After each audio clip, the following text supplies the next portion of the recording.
రాము ఆనందంతో ఆ విత్తనాన్ని తీసుకుని ఇంటికి పరిగెత్తాడు. తన పెరట్లో ఆ విత్తనాన్ని నాటి, రేపటికల్లా నాకు పెద్ద తోట వస్తుంది అని సంబరపడ్డాడు. మరుసటి రోజు ఉదయం రాము ఉత్సాహంగా పెరట్లోకి పరిగెత్తాడు. కాని అక్కడ ఏ తోటా లేదు. తను నాటిన విత్తనం మొలకెత్తనే లేదు. రాముకు చాలా కోపం, దుఃఖం వచ్చాయి. ఏడుస్తూ సోము దగ్గరకు వెళ్లి జరిగిందంతా చెప్పాడు. సోము నవ్వి, మిత్రమా, అద్భుత విత్తనాలనేవి ఉండవు. కష్టపడి పనిచేయడమే నిజమైన అద్భుతం.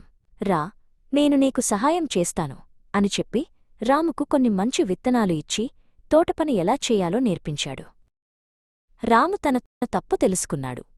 సోము సహాయంతో రోజూ కష్టపడి పనిచేశాడు. కొన్ని నెలల తరువాత రాము పెరడు కూడా పచ్చని అందమైన తోటగా మారింది.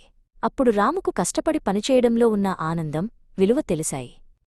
నీతి: కష్టే ఫలి. సులభమైన మార్గాలు ఎప్పుడూ విజయాన్ని ఇవ్వవు.